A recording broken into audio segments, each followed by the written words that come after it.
hereby declare the official start of a countrywide mass action for the following reasons.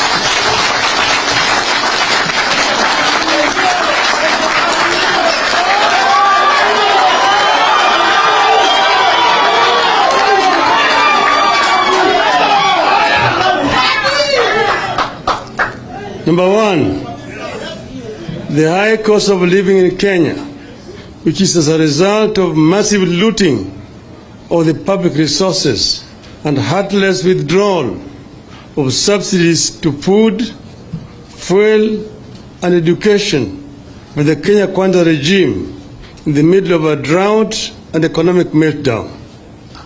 To lower the cost of living and to restore the dignity of our people, Mr. Ruto must go.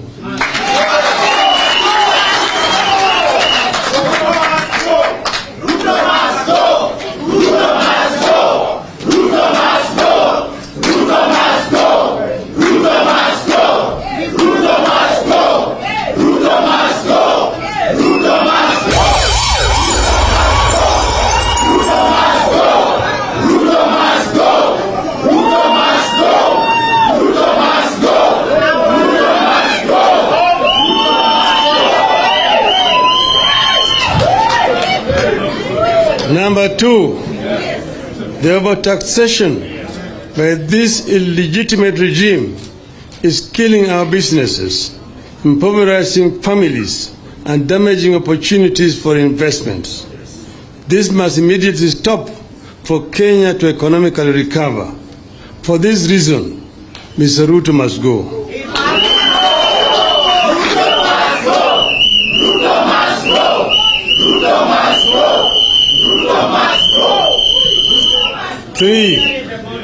Three, the importation of genetically modified organisms, GMOs, by Ruto and company is a scheme to destroy the country's food basket and to make Kenyan slaves to the American multinationals while enriching his cronies. For this reason, Ruto must go. Ruto must go. Ruto must go.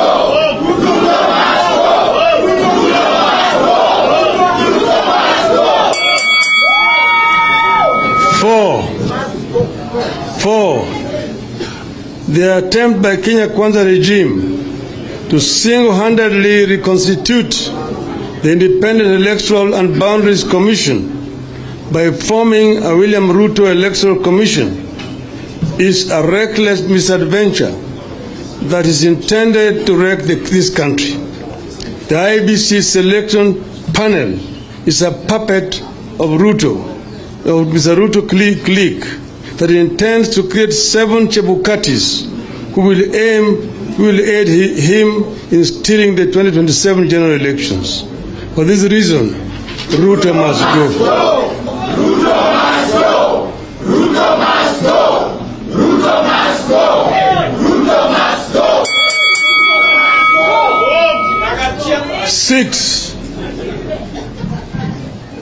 The victimization of commissioners Masit, Cherera, Nyang'aya, and Wanderi for standing with the truth against Chebukati and his cabal in an electoral theft and their removal from office through a kangaroo tribunal was actually meant to create a William Ruto IBC. For this reason, Ruto must go.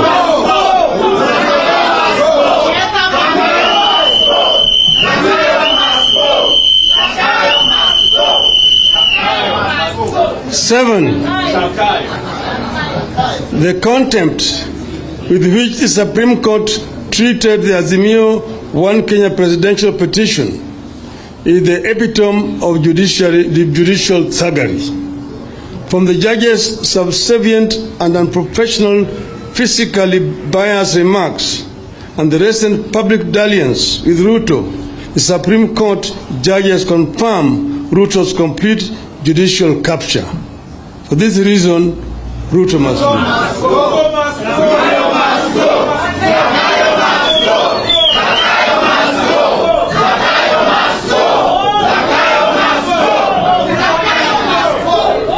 Eight, the accumulation of all powers, legislative, executive, and judiciary by Ruto, the perfect definition of tyranny and dictatorship. Ruto is buying the legislature, influencing the Supreme Court, and the sole executive decision maker. This is a dangerous dictator that must not be allowed even a single extra minute in public office. For this reason, Ruto must go. 9. In the history of Kenya, it is the first time our country is facing a two-tribe regime. An exclusive one-tribe regime in Rwanda resorted to genocide. In 2007-08, the security forces were unable to control the violence in the Rift Valley simply because of a one-sided security force.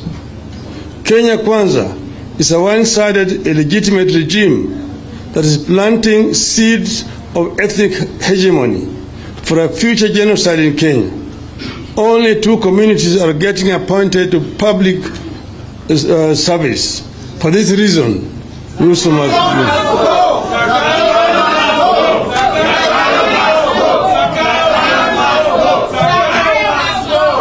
10. The creation of unnecessary and unconstitutional offices in the public service, including those of their spouses, daughters, and sons, at the expense of an already overburdened public and an empty exchequer, is a cruel ploy by Ruto to reward his cronies as he continues to loot the public resources through proxies. For this reason, Ruto must go.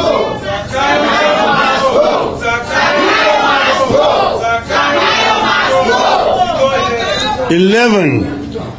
Kenya has experienced unparalleled religious harmony, which is the envy of the world.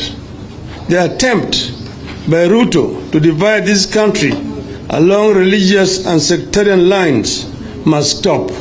For this reason, Ruto must go.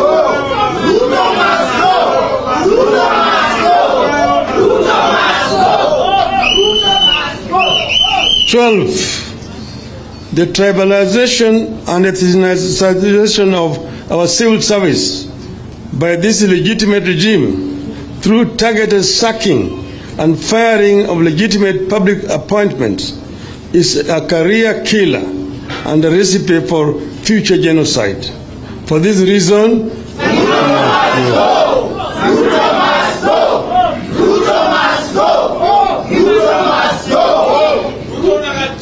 13.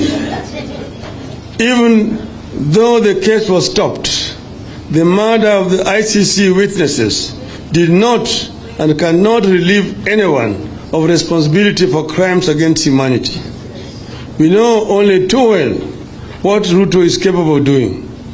Kenyans will never forget the painful murder of Yebei, Gicheru, and the burning of innocent children and women in a church in Kiambaa. Neither will we forget the deaths of Msando, Jacob Juma, Kenei, and others. For this reason,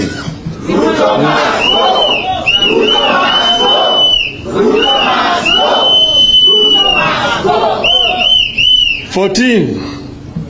The grabbing of public land in Ruai, section of Ngong Forest, parts of Eldoret Municipality, parts of Langata Primary, Mr. Muteshi's farm, and many other public utilities can no longer be tolerated by Kenyans. And for this reason, Ruto must go. Ruto must go. Ruto must go. 15. According to the public records, Mr. Gachagua, who was the district officer 1 in Laikipia, was summarily dismissed from office on the 30th of July, 1997 for gross misconduct, desertion of duty, and reported mismanagement of relief food for Laikipia district. This is a clear show of unsuitability and incompetency. No wonder Gachagua has impudently alluded that Kenya is a company with shareholders whose resources are distributed discriminately on the basis of shares. Today, we begin telling Ruto and Gachagua that we indeed are the true shareholders in this country. All the people of Kenya are collectively shareholders in our country. We begin telling Ruto and Gachagua that we understand that a caring government cannot emerge from an illegitimate regime like Kenya Kwanza. We begin telling Ruto and Gachagua that we have no more patience with an illegitimate regime that is too mean-spirited and too incompetent to deploy resources for an all-out war on poverty and suffering of our people. We have no more patience for an illegitimate regime of hypocrites and fake humanitarianism. We begin telling Ruto and Gachagua that we can't keep living on false promises. We begin telling Ruto and Gachagua our clear understanding that when we keep taking painkillers long enough, they will cease killing the pain. And that is when the real pain will begin. Kenya is ripe for a people's movement for the defense of democracy.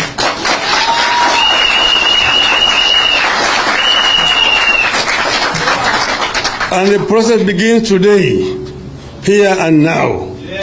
Ruto must go.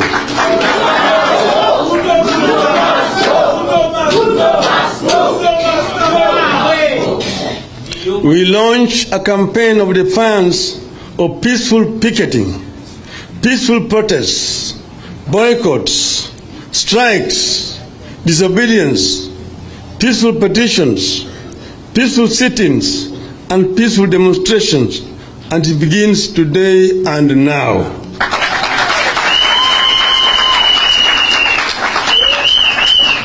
We also urge the victims of retrogressive policies of this illegitimate regime, including workers, doctors, teachers, nurses, lecturers, students, and the business community, to join this political revolution and movement for change. We are stronger together. As your leaders, we commit to fight, resist, and defy this illegitimate regime side by side with you until our voices are heard and respected. We recognize that only through hardship and sacrifice can our cries be heard and acted on. We will be with you to the bitter end. It is action time. Let us all come out, whether wherever we are, to make our voices heard and respected. And after